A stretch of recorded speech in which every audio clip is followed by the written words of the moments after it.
मैंने इस गाड़ी को आती बारी 20 इयर्स कंटिन्यूस ड्राइव किया, 20 आवर्स कंटिन्यूस, जिसमें सिर्फ टैंक रिफिल के लिए गाड़ी स्टॉप हुई थी, इंजन ऑफ नहीं हुआ था। अब वो कहते हैं ना, अब जब तक रिश्ते में खटास नहीं होगी तब तक रिश्ता मजा नहीं आता रिश्ते में। शुरू में इसके साथ क्लच का इशू था, क्योंकि क्लच वेयर आउट बहुत जल्दी हो रहा था। इस गाड़ी के ये मजे हैं दोस्तों कि ऐसे टर्न्स वगैरह के ऊपर भी जो ना, दोस्तों गाड़ी खरीदने से पहले जो एक्साइटमेंट होती है ना, हम उसको चुल बोलते हैं। अगर वो चुल आपकी गाड़ी खरीदने के बाद भी उसी गाड़ी के लिए बनी रहे ना, तो मतलब कि समझ लो कि आपका जो तीर है वो सही निशाने पे लगा। वैसे ये आग जो है बुझ सी गई है, आग हमारी आंखों में फिलहाल। वो ये जो चुल जो है ना, वो भाई साहब भागो मत ये जो चुल है वो इनके पास है, ठीक है। ये नितिन भाई का बहुत बहुत स्वागत है, क्योंकि इन्होंने जो है ये गाड़ी खरीदी। और मैं चुल क्यों कह रहा हूँ भाई साहब, लगभग ये 7 बजे फरीदाबाद से चल चुके थे, अभी लगभग 9 बज गए। इतनी ठंड में हमें भी बुलाया करें, नहीं जल्दी करेंगे। तो वैसे ये जो है ना, मेरी सपनों की गाड़ी रही है यूज्ड कार के अंदर, मेरे को कहीं नहीं मिली तो जाकर के हमने वो उठा ली। वैसे देख रहे हो फोर्ड की जो फैमिली इकट्ठी होगी, पूरी फैमिली। तो भाई साहब ये जो है क्यों रही है मेरी सपनों की गाड़ी, एक तरीके से मैं बताऊं कि तीनों के अंदर आपको पता है कि एक जैसा इंजन आता है इसके अंदर, ठीक है। उसके अंदर समस्या क्या आती कि वो से अड़ जाती, गाली दे दी रे से जो है वो अड़ जाती है। ये चीज इसके अंदर नहीं है। और उसके अंदर क्या है कि इंजन तो सेम है, लेकिन ये गाड़ी थोड़ी हल्की है, तो ये थोड़ी सी फन टू ड्राइव ज्यादा हो जाती है और नीचे से भी नहीं लगती कहीं पर भी। तो ये सारी चीजें फिलहाल ये गाड़ी कहते हैं कि कभी बंद नहीं करता मैं। हाँ, मैं बंद नहीं करता गाड़ी ये। ऐसा क्यों करते हो यार? ऐसा इसलिए क्योंकि डीजल गाड़ी है, और सर्दियों में तो वैसे भी कहते हैं डीजल जितना चलता रहे उतना अच्छा है। हम ऐसे मजाक कर रहे थे, मैंने कहा शुक्र है आपके पास ट्रैक्टर नहीं था क्योंकि उसके अंदर तो हमेशा किलोमीटर नहीं घंटे काउंट होते हैं। ये कितनी चला दी? लगभग 1,13,000 प्लस के आसपास रीडिंग है। 1,13,000 चल चुकी है, और लगभग 1.5 लाख चल जाए इतनी गाड़ी जो है स्टार्ट रही होगी मेरे ख्याल से, है ना? रहेगी। आपकी रीसेल वैल्यू कम हो रही है इससे स्टेटमेंट, बट उस हिसाब से it's a fun to drive, जैसे आप बता रहे हो, काफी अच्छा डिसीजन था ये। भाई साहब को इतनी तगड़ी चुल है कि यहाँ से बेंगलोर, बेंगलोर से यहाँ, और अगले ही दिन 7 बजे यहाँ पर। मतलब कि क्या भाई साहब, सोते होते इसी में ही हो गया? नहीं, लेकिन इंतजाम पूरा है, एयरबेड रखा हुआ है। वैसे यार फ्री स्टाइल आपने देखी होगी बाहर से भी क्या है। मेरे तो मतलब कि मैं काफी एक्साइटेड हूँ इसको चलाने को लेकर, क्योंकि हमारे प्रीवियस जो रिव्यू आप देखोगे तो भाई जो गाड़ी के अंदर चलाने में मजा आता है ना, उसकी एक अलग ही बात है। और ये तो रेड बुल वगैरह भी रख करके चलते हैं। रेड बुल होनी चाहिए अगर लंबे ड्राइव पे हो तो। यस, तो एक काम करते हैं, चलते हुए फिर बात करते हैं इस गाड़ी का। हाँ, बड़ी ठंड है यार, तो अंदर बैठते हैं। और भाई साहब से हमने आपको नहीं मिलवाया, ये धीरज जी हैं। तो धीरज जी आपका भी बहुत बहुत स्वागत है। वैसे ये जो है ये टाइटेनियम वेरिएंट है, और मैं आपको बता दूं कि ये इन्होंने तो वैसे वीडियो रिकॉर्डिंग भी भेजी थी हमें। ये 2266 क्या बेंगलोर से चल के आए तब से? हाँ, ये तब से।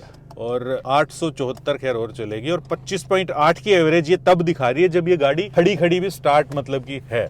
वैसे कितना निकाली आपने? वैसे जो आपको वीडियो में 26.4 आई गेस, राइट? 26.4, वो भी हम लगा देंगे यार। Total distance 2157.3, distance to empty 261, mileage on auto 26.4। A real driver knows what's in his car. तो अगर if you want to be a good driver, you should know कि आपकी गाड़ी में क्या है, कैसे है, कितना है। अब ये है थोड़ा सा मजा इस गाड़ी का, बहुत ही बढ़िया पंच इसके अंदर मिलता है।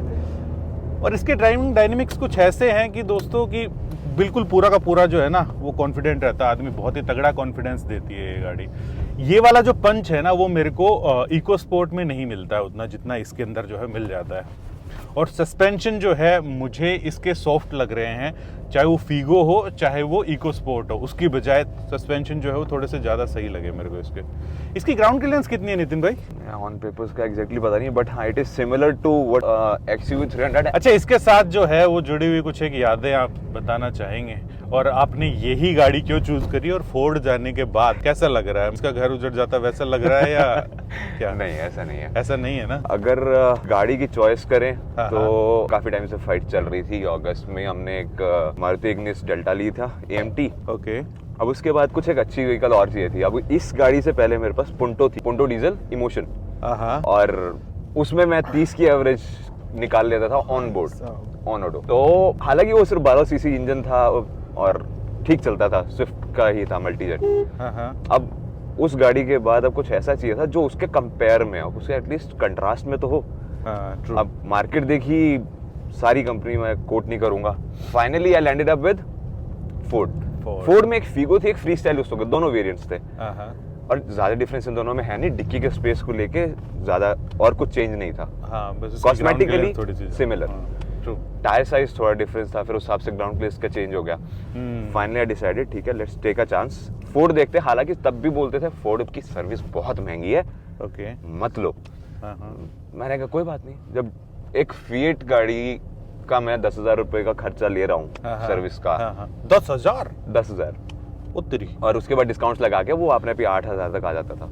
बट तो इसका देखते हैं एक बार, and believe me Ford is actually cheaper, जो उसकी वो कॉस्ट रहती है on a lesser side basically. अब तो मान लो मैं भी कहते कहते मर गया कि भाई बहुत सस्ती कॉस्ट जो है इसकी आती है। वैसे कितना आती है इसकी? अगर मैं आपको फ्रेंकली बताऊं, सिर्फ 36 से 40 रुपए नॉर्मल सर्विस की कॉस्ट है एट सर्विस सेंटर फोर्ड की। सुनो अब मेरे पास बिल्स भी पड़े हुए हैं। अभी लास्ट जो मैंने सर्विस कराई थी 1,10,000 किलोमीटर पे, मेरा फोर्ड पे बिल बना था 4,600 रुपए का, 4,600 या 4,000 ऐसा ही है। अब कोई बाहर क्यों करवाएगा यार? फोर्ड का ऑथराइज्ड सर्विस सेंटर इतनी सस्ती दे रहा है, जेन्युइन पार्ट्स आपको डाल करके दे रहा है, तो कोई बाहर क्यों करवाएगा? सोच रहे हो कि फोर्ड ने जाते जाते कितनी सर्विस जो है वो चीप कर दी थी अपनी, कितनी जेन्युइन प्राइस आप लोगों को दिए थे, चली गई बेचारी। चली गई। लेकिन जाने के बाद भी इतना कुछ वो नहीं है। इट इज जस्ट कि आप कैसे उसको देखना चाहते हो। True. अगर आपको ऐसे लग रहा है कि नहीं बाहर से ही करवानी है और आप बाहर से करा के खुश हो तो ठीक है, बट सर्विस सेंटर वाले आपको ज्यादा से ज्यादा जीएसटी वगैरह टैक्स चार्ज करते हैं, जो जिसकी वजह से इन्फ्लेशन दिखता है।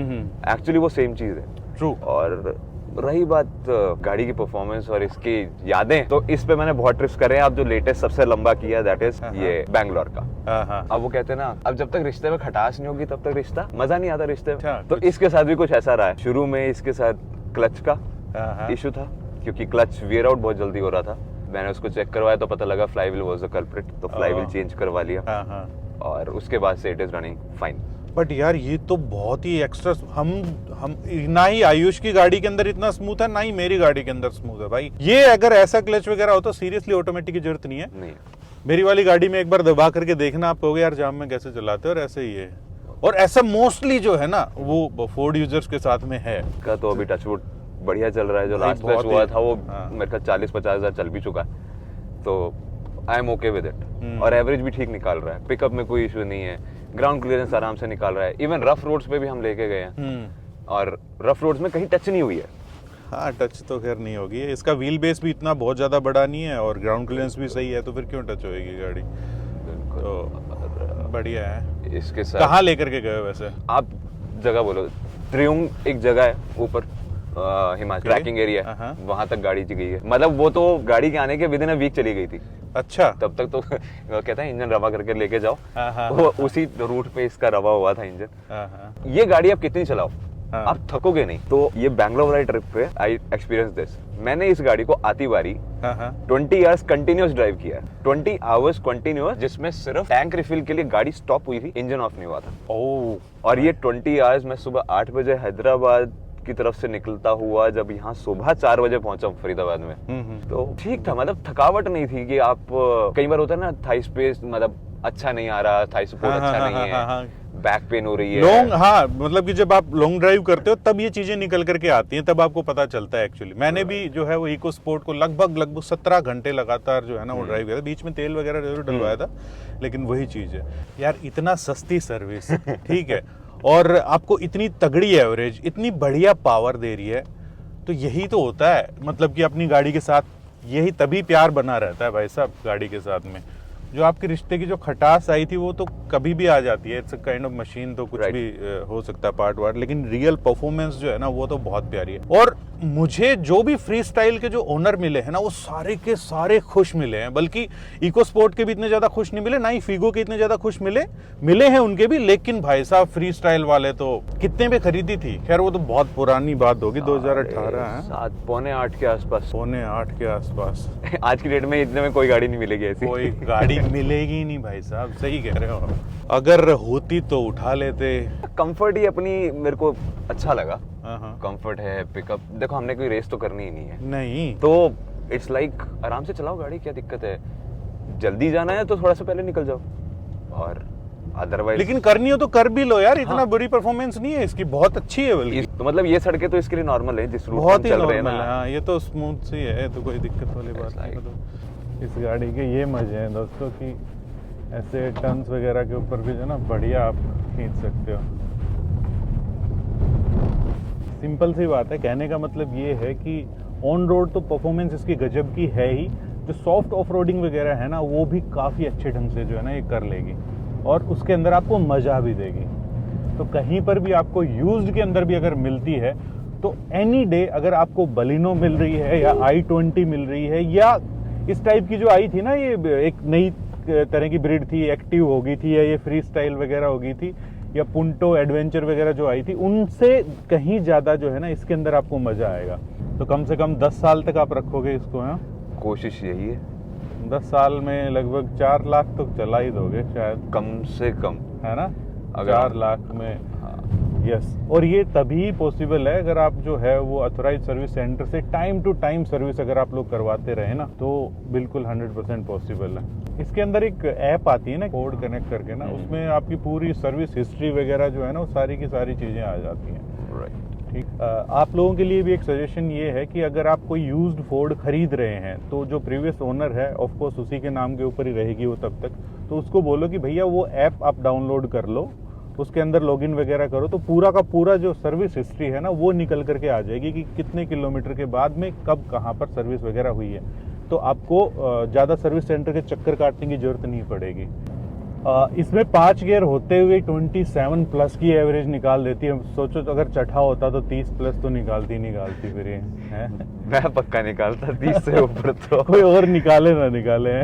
इस गाड़ी की तारीफ हम ऐसे ही नहीं करते थे, टेंशन फ्री गाड़ी जो कि आपको भरपूर मजा भी देगी। मैं आज भी कहता हूँ अगर कहीं पे आपको यूज्ड मिले, कम किलोमीटर, जेन्युइनली कम किलोमीटर चली हुई कोई गाड़ी मिल जाए ना तो जा करके उठा लो, ना तो आपकी जेब के ऊपर भारी पड़ेगी कहीं पे भी और आपको मजा भी भरपूर देगी।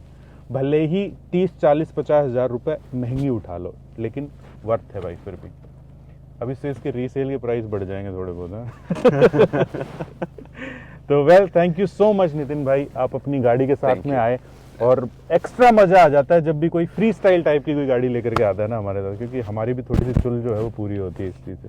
Well, thank you so much Dheeraj भाई, इतनी देर झेलने के लिए हमें। ठीक है, इतनी ठंड के अंदर आपको लेकर के आए, परेशान तो करते हो आप फिर अपने दोस्तों को, है अभी बरकरार है। तो मिलते हैं दोस्तों ऐसे किसी नेक्स्ट वीडियो के अंदर इसी मैसेज के साथ कि अगर 4 व्हीलर चलाते हो, खास तौर पर इस टाइप की फन टू ड्राइव गाड़ी चलाते हो तो सीट बेल्ट जरूर लगा करके चलना, अगर हेलमेट जरूर पहनना अगर 2 व्हीलर आप चलाते हो तो।